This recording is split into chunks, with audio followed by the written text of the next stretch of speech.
On behalf of the IC Center for Governance, I have great pleasure this morning in welcoming you all to the 5th Sardar Patel lecture on governance. I beg your pardon. In the IC Center for Governance, when the word governance comes, we think of the greatest man in this country who handled governance. And who else but Sardar Vallabhbhai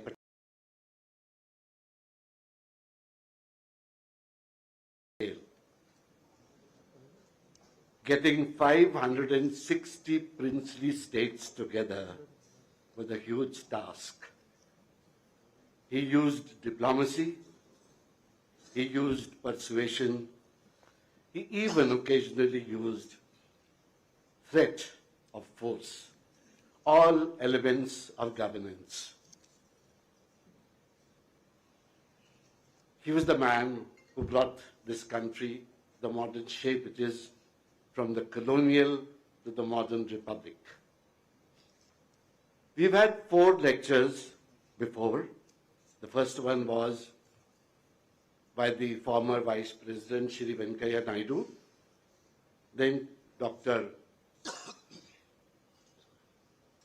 Kasturi Rangan, a scientist, Governor Arif Muhammad Khan, and last year, Dr. Karan Singh. We are very fortunate this morning to have Dr. Jaishankar with us to be present to deliver this address. I can really say he's a busy man because earlier in the week he was in the United States, yesterday he was in Sri Lanka, and he has found time to be with us. We are grateful. I will not take too much of your time. Request Shri Prabhat Kumar for his opening remarks and to introduce the speakers of the dais. I have one request to the everybody in the auditorium. Kindly switch off your mobile phones or put them on silent. Thank you.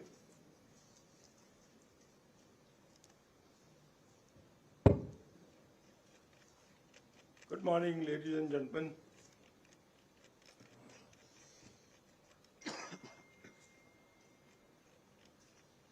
As Mahesh ji just said, that we in the IT Center for Governance, we are privileged to organize this 5th Sardar Patel lecture on governance. It's our great pleasure that we have Dr. Jaishankar with us to deliver the lecture. I don't think Dr. Jaishankar needs any introduction here. We all know that he is our Minister of External Affairs and that he has had an illustrious diplomatic career spanning over 38 years, during which he held very important assignments like our ambassador in Beijing and in Washington, and as India's foreign secretary. He's a thinker, and he's a great advocate of India's unique place in global community. He's a candid writer and a very bold speaker who doesn't mince his words. Friends, Dr. Jaishankar has been navigating our foreign policy with a doctrine which he calls as strategic autonomy. And according to him, there are 3 elements which define a sound foreign policy of a country. And they are designing strategic goals, recognizing optional outcomes, and appreciating the interplay of politics and policy. I think the same principle applies largely to public governance. we should not continue to benchmark ourselves with our past, and we should continuously explore new pathways for better governance. There's much about governance that we know, and there's much that we do not know. Sardar Patel, as Mahesh ji just said, he defined governance for an emerging nation, and he visualized the future of governance of the country. In the Constituent Assembly, once he said that one could rely upon future leaders of the country to develop healthy conventions. I think our experience of the last 7 decades has been quite different. I think we are still waiting for a mature governance ecosystem fit for the largest democracy of the world. In the beginning of the 21st century, Francis Fukuyama identified 2 main dimensions of state building: scope and strength. Scope means the range of subjects, the responsibility for which is taken by the state. And strength means the capacity of the state to discharge that responsibility. Francis Fukuyama said that the essence of stateness is enforcement. And what is enforcement? Enforcement, in the ultimate analysis, is the ability of the state to send a man in uniform with a gun to force people to adhere to the laws. Like many other countries, India has also invested in expanding the scope of the state.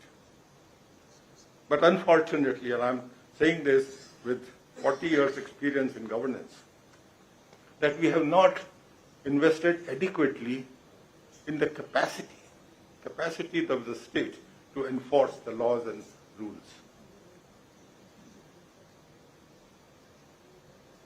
In his Independence Day address, only a couple of weeks ago, our Prime Minister said that his government has an unwavering commitment to governance reforms. He said that in the last 1 decade, the governance has shifted to a new gear.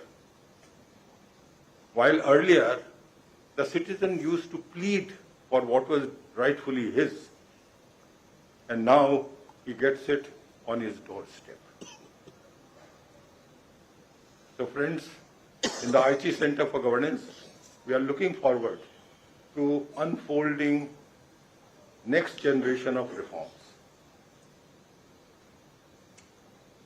And ladies and gentlemen, we also have the good fortune today of the presence of Dr. Harivansh ji,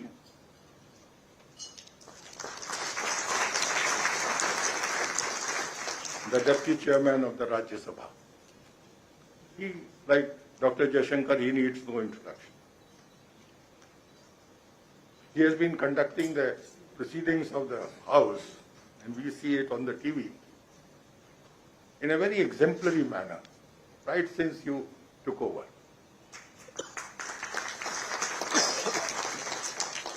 He is a renowned journalist who has worked with several media houses during his long career. He was also the media advisor to then Prime Minister Chandrasekhar, with whom he enjoys a very good relationship.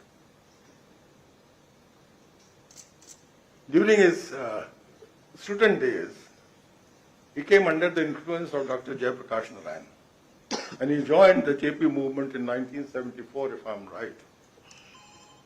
Until today, he shares JP's philosophy and ideology. Personally, I have learned so much from Dr. Harivansh. during my very frequent interactions with him when I was in Jharkhand. तो इन्हीं शब्दों के साथ मैं अपनी बात समाप्त करता हूं। आप लोगों का स्वागत करता हूं इस समारोह में और हरिवंश जी से उनके अध्यक्षीय भाषण देने के लिए निवेदन करता हूं। धन्यवाद।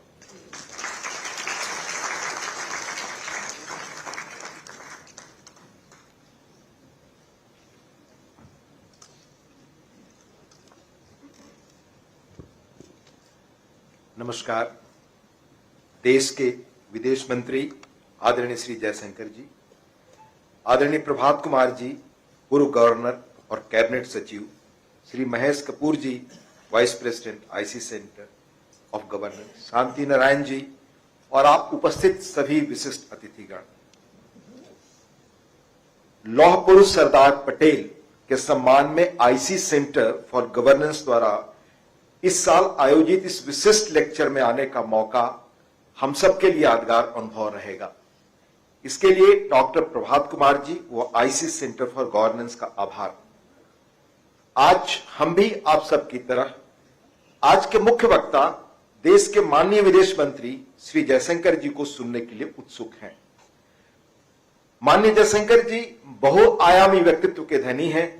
एक सफल प्रभावी राजनयिक से राजनेता बने, एक सफल वार्ताकार, बेहतरीन वक्ता, देश की विदेश नीति से दुनिया में देश के स्वाभिमान, आत्मविश्वास व संकल्प से भारत की नई छवि रखने वाले एक लेखक और संसद में गरिमा से अपनी बात रखने वाले जयशंकर जी हमेशा अपनी बातों से हमारे दिल में जगह रखते हैं। प्रधानमंत्री जी के मार्गदर्शन में उन्होंने प्रमुख वैश्विक शक्तियों के साथ भारत के संबंधों को मजबूत और गहरा करने के लिए सफलतापूर्वक काम किया। उन्हें chief executive of India assertive foreign policy के रूप में भी जाना जाता है। माननीय जयशंकर जी, ऐसे समय में जबकि दुनिया बड़ी गंभीर चुनौतियों से निकल रही है, हमारी विदेश नीति को स्किलफुली नेविगेट करने और दुनिया में भारत का मान बढ़ाने में महत्वपूर्ण भूमिका निभा रहे हैं। आज हम ऐसे समय में जी रहे हैं जब जीवन के विभिन्न क्षेत्रों में अभूतपूर्व गति से परिवर्तन हो रहे हैं। कुछ वर्षों पहले रे कुर्जवेल, स्टीफन हॉकिंग, फ्रांसिस किरण क्रॉस जैसे प्रसिद्ध फ्यूचरोलॉजिस्ट और वैज्ञानिकों को हम सब ने पढ़ा तो उन्होंने जो भविष्य के बारे में भविष्यवाणी की थी, लगता था वो सारी चीजें साकार नहीं होने वाली। लेकिन जो उनका अनुमान था कि भविष्य में तकनीकी परिवर्तन इतने तेज और गहरे होंगे कि दिस में rapture the fabric of human civilization, विशेषज्ञ आज चेतावनी देते हैं कि आर्टिफिशियल इंटेलिजेंस, मशीन लर्निंग और ऐसी अन्य तकनीकें डबल एजेड वीपन्स के रूप में हैं। ऐसे समय में जब चीजें इतनी तेजी से बदल रही हैं, इफेक्टिव गवर्नेंस के आयामों को भी समय के साथ विकसित और समायोजित करने की जरूरत है ताकि यह सुनिश्चित हो सके कि परिवर्तन समाज को लाभान्वित करे और जो चैलेंजेस हैं उनसे हम लाभ ले सकें। मुझे कुछ एक वर्षों से आईसी सेंटर को जानने का अवसर है। यह देखकर प्रसन्नता है कि इनका विजन स्वच्छ और प्रभावी गवर्नेंस को प्रैक्टिस देना आज से नहीं, दशकों से जो परिवर्तन आज दुनिया देख रही है, जो टेक्नोलॉजी ड्रिवन डेवलपमेंट के संदर्भ में बहुत ही रेलिवेंट है। It offers capacity building, IC centre for governance, it offers capacity building program for improving service delivery and citizen engagement, for promoting inclusive and sustainable development, and emphasizes on the importance of ethical governance. इन योगदानों के माध्यम से IC centre for governance अधिक प्रभावी, पारदर्शी और जवाबदेह शासन परिदृश्य बनाने में काफी वर्षों से मदद कर रहा। मुझे ऐसे प्रतिष्ठित संगठन से कुछ वर्षों से जुड़ने का अवसर मिला। इसका श्रेय आदरणीय प्रभात कुमार जी को है। मैं इस रूप में फॉर्चुनेट हूं कि उनका सानिध्य मुझे मिला। उनके लंबे प्रशासनिक अनुभव और उल्लेखनीय योगदान के अलावा उनके सौम्य व्यक्तित्व ने हमें प्रभावित किया। झारखंड जैसे नए राज्य के वह पहले राज्यपाल बने। हमें याद है एक रोबस्ट एडमिनिस्ट्रेटिव फ्रेमवर्क की नींव उनके मार्गदर्शन में रखी गई, जिसके कोर एलिमेंट्स थे इंक्लूसिविटी और सोशल जस्टिस। हमें यह भी याद है उनकी प्रेरणा मार्गदर्शन से वहां के विश्वविद्यालयों ने परीक्षा में टॉपर्स की कॉपियों को सार्वजनिक करने का निर्णय लिया। ऐसे अनेक कदम उठे जिसका इनोवेटिव एफर्ट्स का बड़ा अच्छा असर रहा। मैं आईसी सेंटर ऑफ गवर्नेंस के संस्थापकों को धन्यवाद देना चाहता हूं कि हर साल उन्होंने उस व्यक्ति की याद में, जिस व्यक्ति के सौजन्य से भारत को एक होने में सबसे अधिक मदद मिली, उनके नाम पर वार्षिक व्याख्यानमाला को आयोजित करते हैं। और ये इसकी प्रतीक्षा रहती है, देश के जाने माने लोगों को बुलाना और सरदार पटेल को याद करना। यह पहल सरदार पटेल के विजन, निर्णय क्षमता, व्यक्तित्व, त्याग और ईमानदारी को हमारे दिलों में हमेशा जिंदा रखेगी। उनके प्रिंसिपल्स ऑफ गवर्नेंस हमेशा इस क्षेत्र से जुड़े लोगों को और आम लोगों को प्रेरित करेंगे। दुर्भाग्यवश हम उनके कॉन्ट्रीब्यूशंस को उचित सम्मान देने में असमर्थ रहे और लगभग 4 दशकों बाद 91 में उन्हें भारत रत्न मिला। मैं 2 चीजें और कह के अपनी बात खत्म करूंगा। श्री वी शंकर जो उनके साथ करते थे, उन्होंने माई रेमिनिसेंस ऑफ सरदार पटेल में लिखा है, इस व्याख्यानमाला की प्रासंगिकता क्या है, किस व्यक्ति को हम याद कर रहे हैं। उन्होंने लिखा है एक पैरा में, but look at the greatness of the man. I was with him up to the end. Not once the thought of his self-denying daughter, whom he was leaving in the hands of his countrymen, came to him. Not once he thought of his son, of his grandson to whom he was devoted. Not once he thought of many of his servants who looked up to him, not only as a master, but as a great father of a great family, but always he was thinking about the welfare of his country. A day previous to his death, he was worrying about how many things. He was worrying about whether this country would be able to bear the burden of the quick changes that took place. He was worrying about the economic situation of the country. It was with the worry on his head that the great light was extinguished that morning of 15 December 1952. और आप जानते हैं श्वेत दूत क्रांति के जनक mister Kurien ने अपने रेमिनिसेंस मेमोइर्स में लिखा है कि जब सरदार साहब नहीं रहे तो मणिबेन के पास कुछ पैसे पार्टी के पड़े हुए थे। उनका इंस्ट्रक्शन था लास्ट डेथ बेड से ये पैसे जाकर पंडित जी को, तत्कालीन प्रधानमंत्री को दे। वो उन्होंने सौंपा। आप ये भी जानते हैं कि सरदार पटेल का अपने पुत्र से रिश्ता उन्होंने जब अखबार निकालना शुरू किया तो मना किया उन्होंने और फिर हमेशा के लिए खत्म कर लिया था। आप ये भी आपको स्मरण में होगा कि कैसे सरदार पटेल जब एक मामले में जिरह कर रहे थे वकील के रूप में, तो उनकी पत्नी का निधन तार से मिला, पर वो काम करते रहे। उस व्यक्ति को आज हम यहाँ याद करेंगे, वो भी आदरणीय जयशंकर जी उन पर बोलेंगे। मुझे उम्मीद है उस बड़े व्यक्ति को जिन्होंने 50 में चेतावनी दी थी कि पड़ोसी देशों से क्या होगा, उनके इस विजन के बारे में भी हमें सुनने को मिलेगा। बहुत बहुत धन्यवाद। नमस्कार।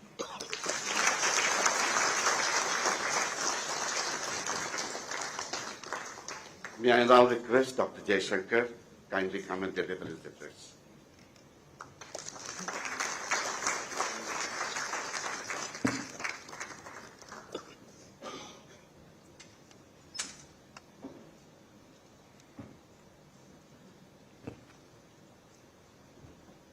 Deputy Chairman Rajya Sabha, Dr. Harivansh ji, Shri Prabhat Kumar ji, Shri Mahesh Kapoor ji, Shri Shanti Narayan ji, dear friends, it's a great pleasure to share some thoughts with all of you today on Sardar Vallabhbhai Patel and governance. Indeed, for anyone who has studied his life, good and strong governance is naturally associated with him.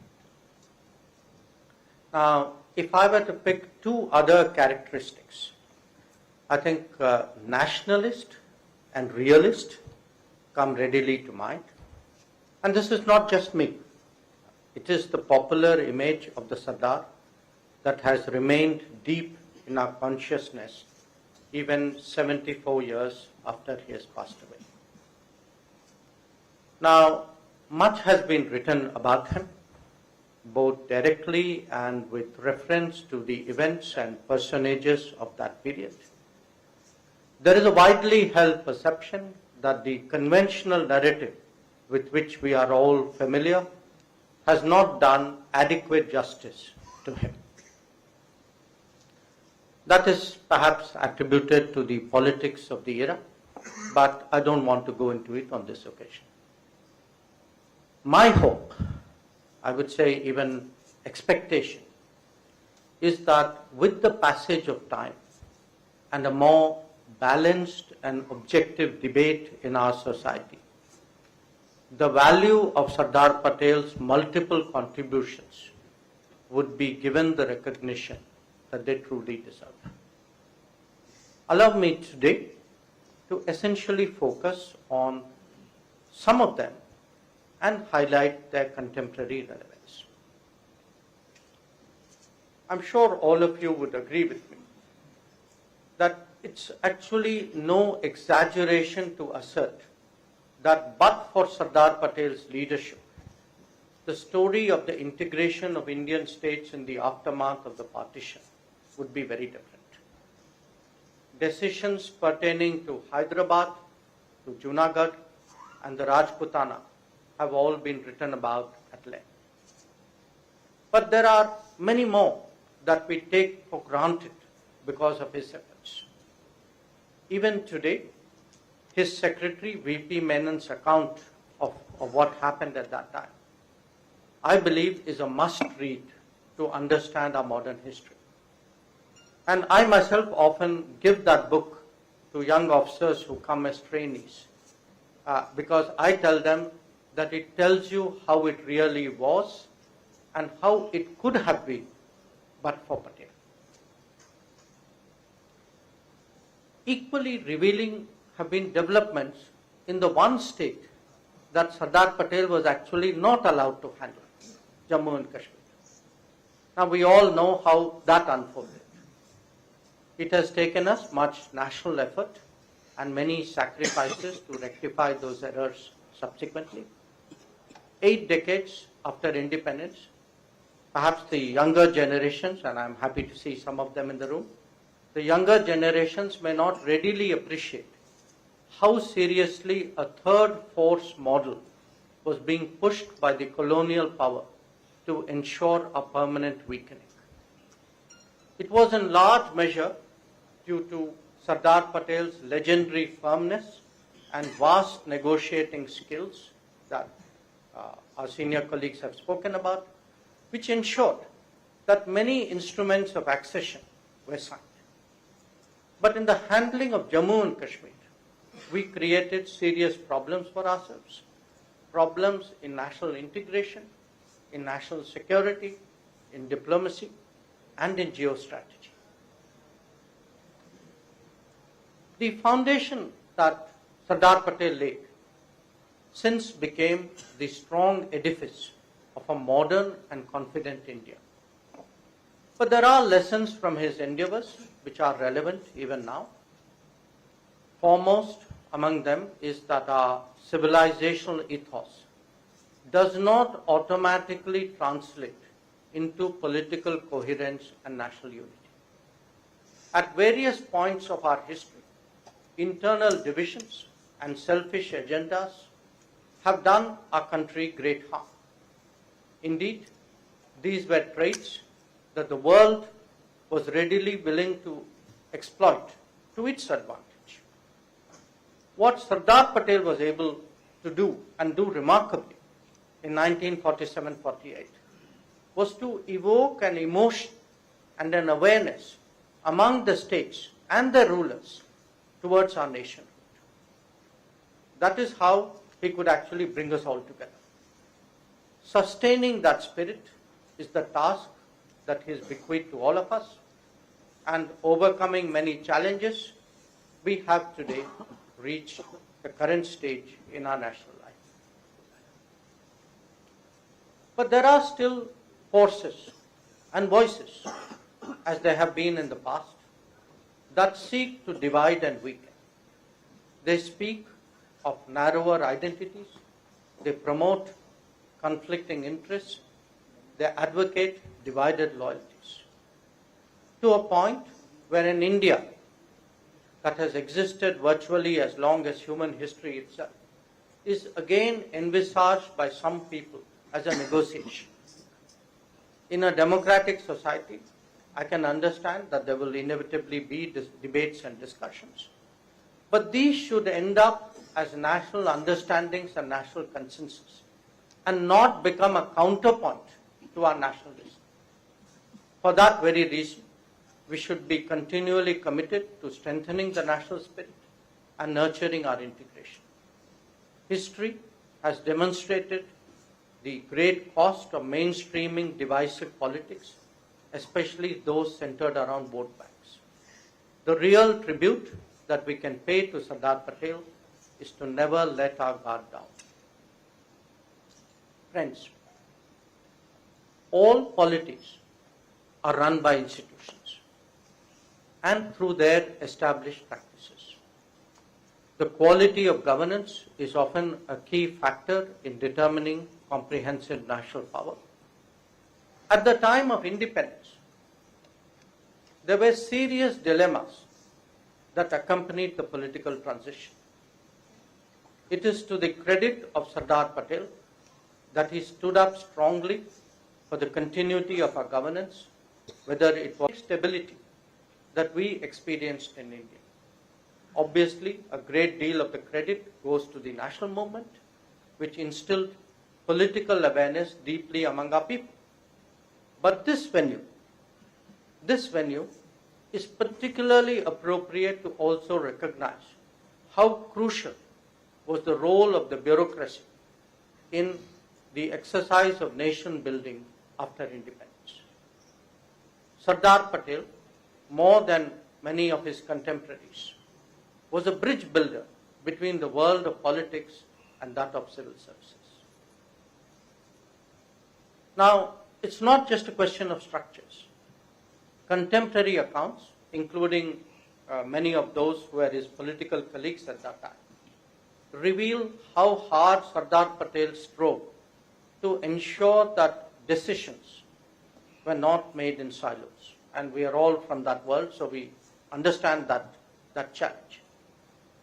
Probably his unique standing encouraged others to seek his advice and to share their anxieties. Though his portfolios were home, the states, and information and broadcasting, his policy impact actually ranged from defense and external affairs to development and finance. The takeaway here is the importance of integrated decision making and efficient systems of delivery. Today, when much greater emphasis is being put on continuous training and strong performance evaluation, the Sardar certainly serves as a symbol of good governance. Sound policy making requires a proper understanding of the environment in which we operate, and I'm sure none of you would disagree with that proposition. Since no nation is really an island unto itself, this applies as much to foreign policy as it does to domestic one. What makes Sardar Patel stand out was his hard-headed approach to challenges reflected in both strategic clarity and decisive action. He, at least, was never given to viewing problems through rose-tinted glasses, nor being swayed by the fashionable ideologies of the day. This was a man who intuitively gauged the big picture, who worked through all its complications and carefully prepared the ground for the right responses. In the field of national security, for example, he assessed the dangers in Junagadh, in Hyderabad and Kashmir very accurately. And when the time came to act, he had no hesitation in using all the instruments at his command. And because the governance structures at this delicate period of our history saw him as their champion, they too responded to their fullest. In that sense, this period is instructive on how to get the best out of the system and deal with critical issues. Those two are lessons to remember. Of particular relevance in this regard is the handling of Jammu and Kashmir and the decision to refer the Pakistani attack to the United Nations under Article 35 of the UN Charter, which is the article on the threat to international peace and security. Now, there is a debate whether this could have been done better under Article 51 of the Charter as a right of self-defense. But Sardar Patel actually was opposed to going to the United Nations at all. He had resisted this in the case of Junagadh, and he had resisted this in the case of Hyderabad as well. And his logic was a logic of very basic realism, that India should not submit such issues to the judgment and to the interests of other powers. Sadly for all of us and for our nation, his caution was disregarded. And India, lulled by a sense of false internationalism, was set up by the United Kingdom, ably assisted at that time by Belgium, Canada, and the United States. What began as the Jammu and Kashmir question was conveniently changed to the India-Pakistan question, putting the two of them at par with each other, and with all the attendant implications. It took us a quarter century thereafter to settle the matter. Other than the misreading of world politics, there was an equally serious misjudgment of Pakistan by India. Within our system, Patel was the most forceful advocate of using all avenues of pressure on that country after the invasion of Jammu and Kashmir.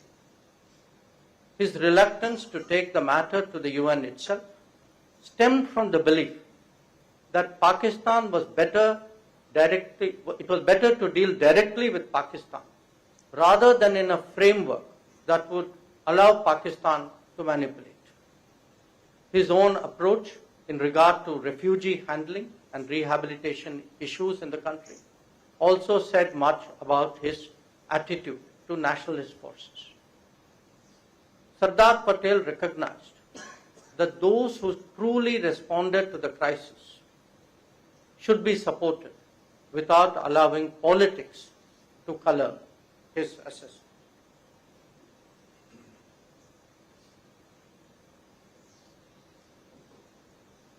Today, we may be tempted to speculate what Sardar Patel's approach would have been to Pakistan-related issues that came up in the decade after his passing away. For example, would he have extended his support to the Indus Waters Treaty of 1960? Or dismissed it, like the then Prime Minister, as an issue just about a pail full of water that was negligible in the context of larger international politics, and subscribed to the justification that it was a decisive move towards a settlement and to peace with Pakistan. An understanding of the Sardar's life, policies and actions should allow all of us to come up with our own answers. Like any neighbor, India would certainly like to have good relations with Pakistan. But that cannot happen by overlooking cross-border terrorism and indulging in wishful thinking. As the Sardar demonstrated, realism must be the foundation of policy. India's relationship with China is similarly an issue on which the Sardar Patel's instincts are on record. And they differed considerably from that of Prime Minister Nehru. The most cited example was, of course, their famous exchange of correspondence in 1950 on this matter. In Patel's view, India had done everything to allay China's apprehensions, but that country regarded us with suspicion and skepticism, perhaps mixed with a little hostility. He highlighted that for the first time, India's defense had to concentrate on two fronts simultaneously. His assessment was that China had definite ambitions and aims that shaped its thinking about India in a less than friendly way. Now, what I'm giving you is a near verbatim summary of his famous letter. Pandit Nehru, in contrast, referred to China's protestations of friendship and warned against losing our sense of perspective and giving way to unreasoning fears. To him, it was inconceivable that China would undertake what he called a wild adventure across the Himalayas. He did not, and again these are his words, he did not envisage any real military invasion from China in the foreseeable future.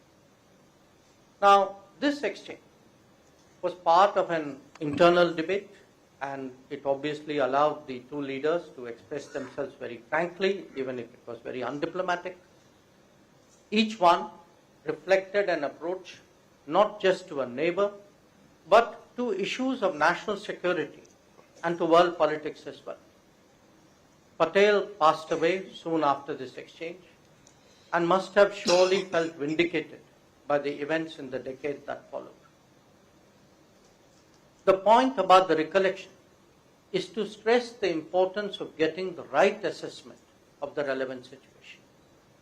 This is a key aspect of governance, because if we start with a misdiagnosis, everything else thereafter only takes us in the wrong direction. The result of the idealist view in this case, for example, shifted India's focus away from preparing our defenses. Instead, we spent our energies making common cause on third-party issues and advocating the claims in the United Nations of the very neighbor with whom we then went on to have a conflict in 1962. Now, governance is equally about undertaking the appropriate level of planning, right level of preparations, and ensuring suitable appointments. I'm talking in civil service institutes, so I think that should be fairly obvious. In 1962, our troops were sent to the Himalayan borders without the right equipment or acclimatization. And that was because there was virtually no planning for that contingency. And to compound matters, those charged with responsibilities from Defense Minister Krishna Menon downwards were visibly ill-equipped to deal with it.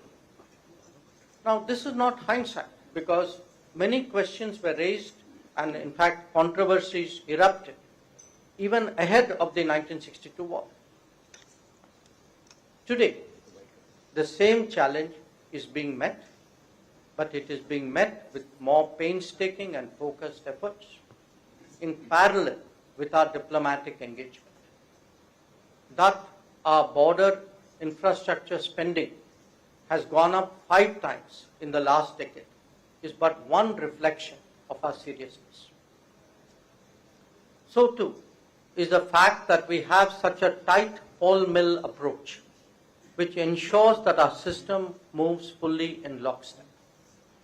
Indeed, even other facets of the relationship are coordinated in a manner that our national security interests are better served.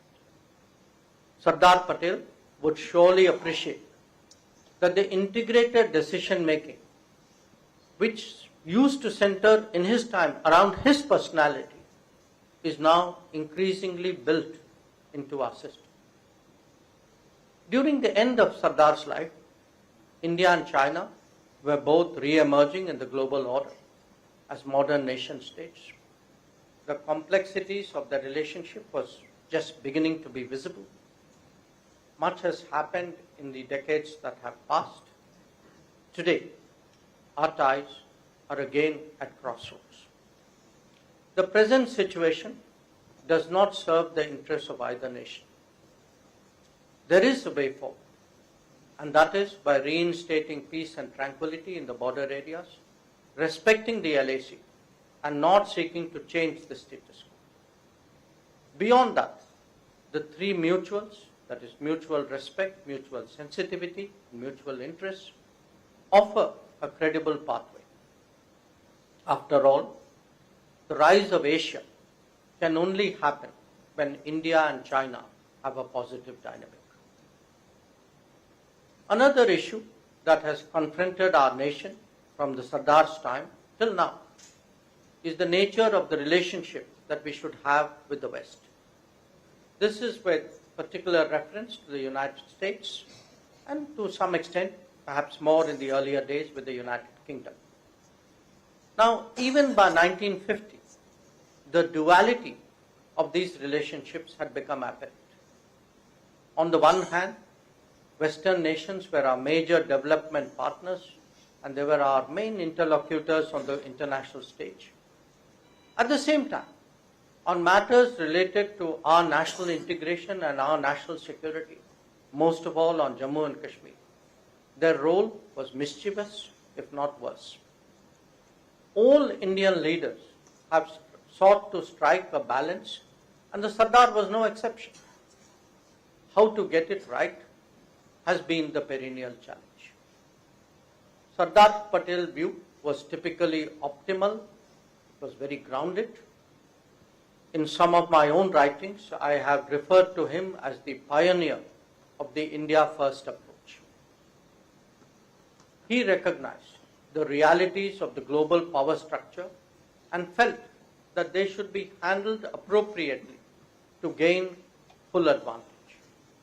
In particular, he appreciated the salience of the United States to the world order and believed in, we are talking 1946, 1950, and he believed that it would be difficult for India to industrialize significantly without American cooperation. As a nationalist, he had absolutely no problem standing up to the West on Jammu and Kashmir. But as a realist, he saw little point in crossing them on matters not central to Indian interests. At that time, India's vigorous advocacy of China's permanent membership of the UN was actually a major irritant with the West. Many of the less ideological members of the cabinet also believed that this campaign was misplaced. They included Dr. B.R. Ambedkar and Dr. Shyama Prasad Mukherjee, amongst others. Now, in one of his last public appearances, Sardar Patel declared that many people, and we all know what that means, many people believed that India should not take American help because it would lose prestige and be perceived as joining a bloc. He, on the contrary, felt that India was quite capable of realizing and protecting its own interests and positions. So this was both a debate, in a way you can say, about our national assuredness as well as on global strategy. Allowing others a veto on our positions and not exercising choices because we fear their displeasure or what will they say if we do this. This is being neither independent nor being smart. Unfortunately, those ideological strands, the outlook that Sardar Patel was contesting in 1950, it still continues to this day. We saw that when it came to assessing the merits of the Quad mechanism in the Indo-Pacific. The difference between backing out in 2007 and standing firm in 2017 was one of clarity and of confidence. In the last decade, whenever we have returned to the approach of Sardar Patel, it has undoubtedly served us very well. While we largely associate the Sardar with the challenge of integration and with the promotion of our administration capabilities, some thought also needs to be given to his economic outlook. He had very strong faith in Indian entrepreneurship, and he actually envisaged unleashing our economic energies as key to rebuilding India. In that regard, he visualized partnerships abroad that would enhance productivity and upgrade technology at home. How comfortable he would have been with the socialist policies that followed his demise is something that we can only contemplate, though I think we can do that with some degree of confidence. That this eventually led us to the crisis of 1991 is of course an undeniable fact. It is strange that some seek to advocate again the very policies which brought the nation to that point.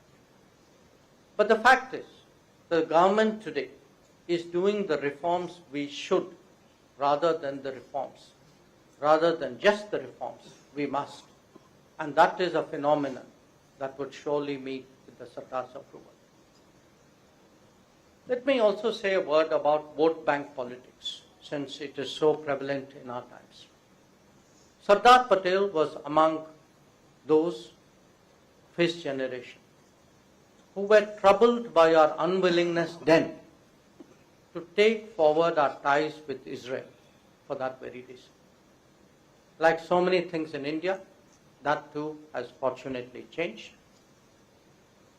Sardar Patel was dealing with the enormous challenge of reconstructing India after 2 centuries of colonialism.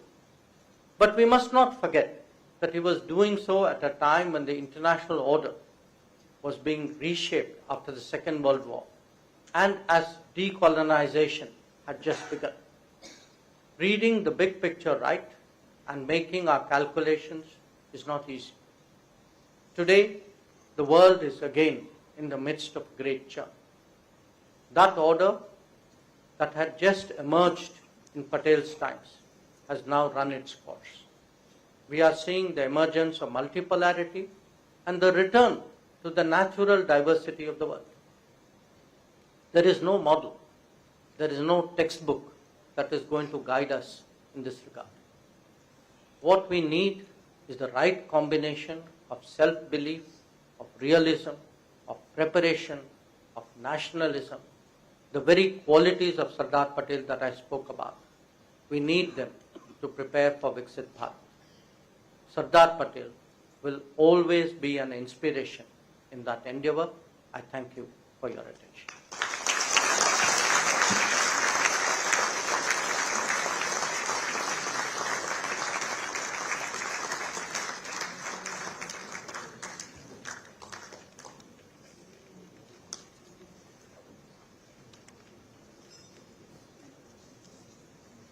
In the next 10 minutes that we have, the Minister has agreed to answer any questions that may be there in the audience. Anybody who has any questions, will please introduce yourself and be short, specific to the question and not make a statement, so that more people can have an opportunity to question. Thank you. Thank you. My name is Dr. Surabhi. Since you said governance is about planning and you are planning to go to Pakistan for the SCO, what are the kind of, and given the love-hate relationship that Pakistani media and the government has with you personally, what are the kind of questions and challenges and blaming, etc., are you anticipating and planning for? Thank you.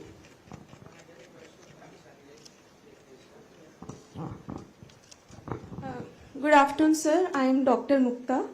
I actually have 2 questions for you, sir. Okay. Sir, when it comes to women-led governance, as per your vast experience, sir, what are some of the key aspects or practices that we can adopt from other countries, perhaps, that are doing better than us in this regard? Thank you, sir.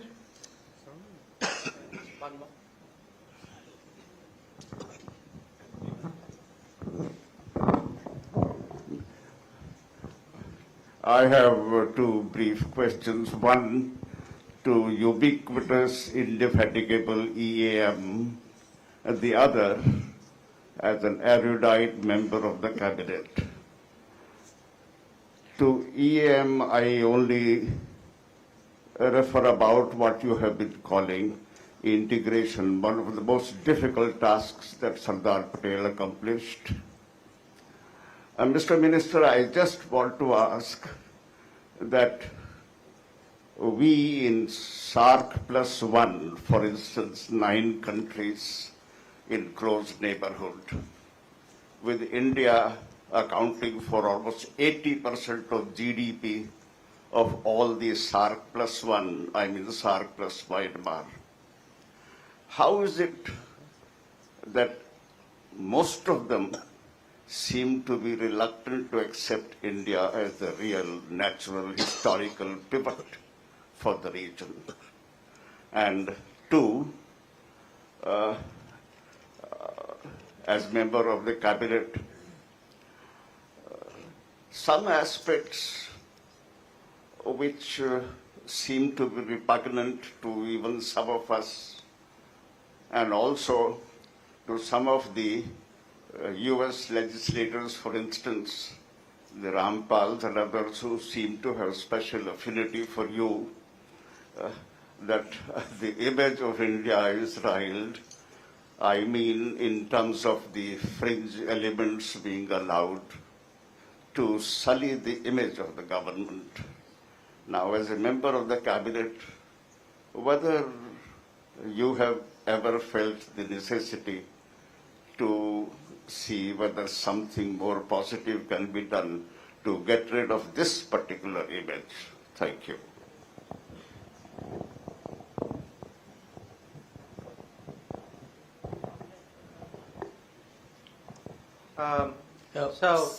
Let me start with the first question. Yes, I am scheduled to go to Pakistan in the middle of this month, and that is for a meeting of the SCO, SCO heads of government. Normally, Prime Minister goes to the higher level meeting, the heads of state, and one of us, it changes. Usually, one of the ministers goes for the heads of government meeting. So that's in line with the tradition.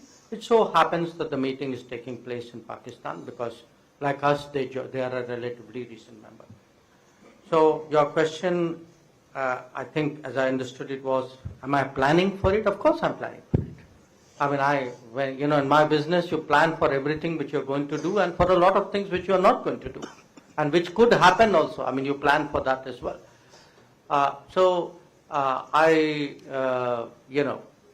Expect there would be a lot of media interest because the very nature of the relationship is such, and I think we'll deal with it. But I do want to say it will be for a multilateral event. I mean, I'm not going there to discuss India-Pakistan relations. I'm going there to be a good member of the SCO, but since I'm a courteous and civil person, I will behave myself accordingly. So, on the women-led governance, look, I think we also have our own experiences, and so do other societies. When I look, a lot of people in the room, their career has been dealing with administration, with development, with society very deeply. Mine was mostly dealing with foreign policy, but in the last 5 years, 5.5 years as a member of parliament, obviously I see very much more of you can say in a way the grassroots. And my own sense is that when there are a lot of things we can learn. There are a lot of things where we ourselves are an example.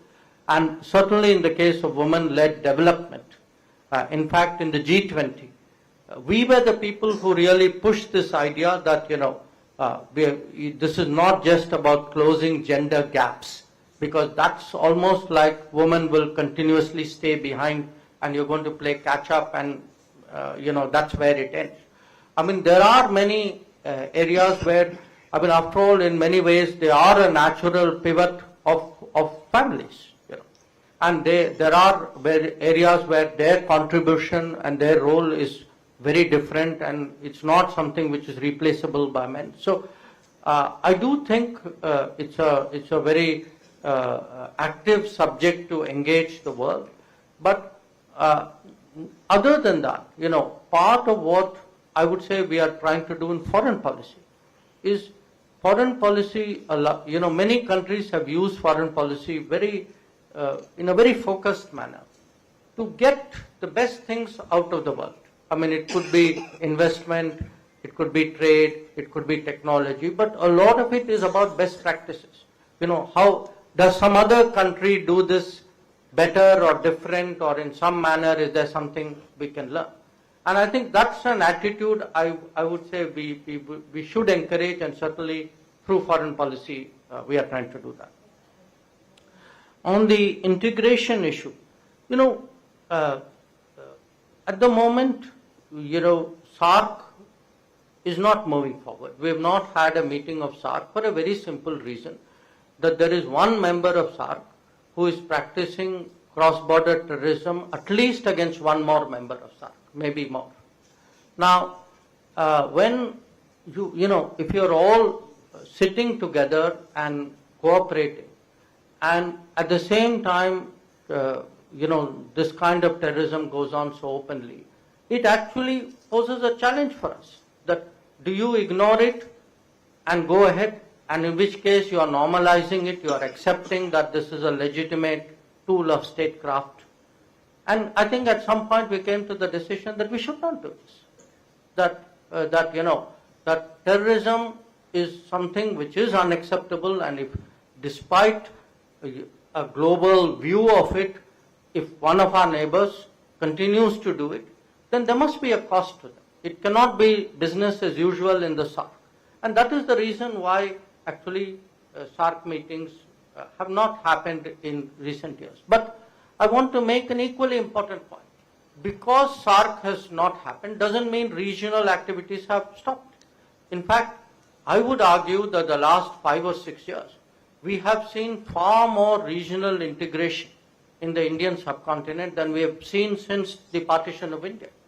That if you look today with Bangladesh, with Nepal, with Bhutan, with Myanmar, with Sri Lanka, where I came, you have railway lines being restored, you have roads being rebuilt, you have electricity grids being built, countries export and import power, you have fuel lines.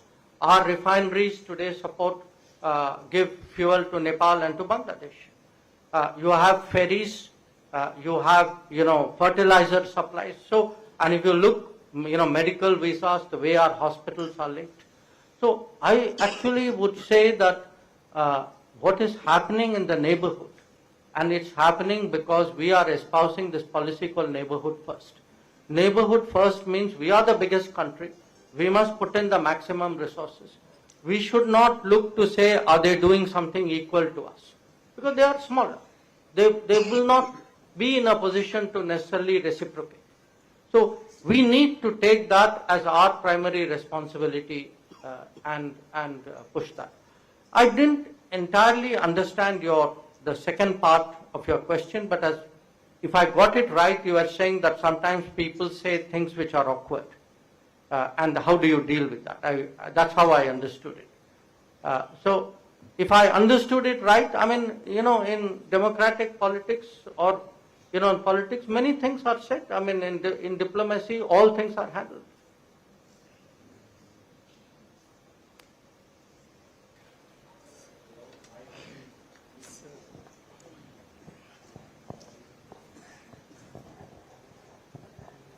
मैं दीपक सिंघल हूं साहब, मैं उत्तर प्रदेश में chief secretary था प्रभात कौर साहब, बहुत junior colleague हूं। मैं सिर्फ एक विषय आपके संज्ञान के लिए रखना चाहता था कि हम लोग पिछले 1.5 वर्ष से एक नया अध्याय जीवन का 50 प्रोफेसर्स, वाइस चांसलर्स और दुनिया के 60 देशों की यात्रा करके भारतीय संस्कृति के माध्यम से दुनिया की समस्याओं का समाधान, इस पे काफी डॉक्यूमेंटेशन किया है। मेरा जो अपना अनुभव रहा, क्योंकि हमारे सब कुलीग्स ही हैं, एम्बेसी में भी, फॉरेन सेक्रेटरीज भी रहे हैं, कि हमारे जो कन्फ्यूशियस सेंटर चाइना ने खोले हैं, इस तरह के अगर एक institutional position, since you are an MEA today sir, that if you have institutional arrangements with embassies emerging as a parallel Confucius centers of not Confucius exactly, but हमारी ज्ञान परंपरा और ध्यान परंपरा को जितनी परंपरा है। मैं एक छोटा सा लास्ट एग्जांपल दे खत्म करूं। मैं ओडिंगा रेला साहब मिला जब केनिया में, उनकी डॉटर को आईसाइट कंप्लीट ब्लाइंड थी और केरला में आके ठीक हो गई, दुनिया ठीक नहीं कर पाई, PM साहब बुलाते भी हैं। तो इन सब चीजों को एग्जाम्पल लेके अगर ये हमारी फॉरेन सर्विस का रीओरिएंटेशन एक बार सभी लोग जिन्होंने इकट्ठा किया सामान, उसके मीटिंग होके उनके सामने रखा जा सके, शायद देश के लिए भला होगा। ये चीज आपके सामने सुझाव के लिए रखना चाहता हूं। I am Sivam, research scholar at University of Delhi. Sir, my question is based on historical perspective. Sir, is there any real or big difference between Atal Bihari Vajpayee's good governance and Sardar Patel's good governance on Kashmir's issue? Like we can see fraternity, integration in both leader or something different perspective we can gather it. Thank you, sir. Sir, this side. Sir, my question is regarding UN, the way Israel, Gaza and things are in bad shape about international affair, and some people propose that it's a failure of UN, and there are some chances of proposal to for India to be a member of Permanent Security Council, and some people, academic, have proposed that UK should cede its membership in favor of India, and second option is there should be 7 members with veto power, or next 7 members without veto power. The third is as regular 7 members to be regularly elected for 1 year, 2 year, 3 years. So why not to be assertive about this UN Security मैं Council आपको member? जवाब दूं. Thank you, sir.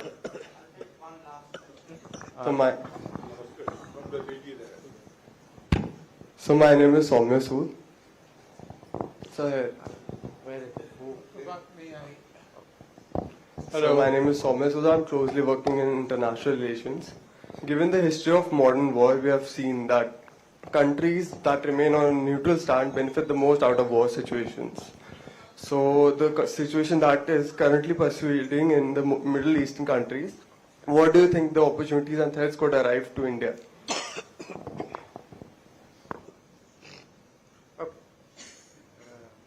Hello. Sir, I want your views on setting up of a efficiency commission to improve our governance. Is it possible or being considered by you? I will end finally, since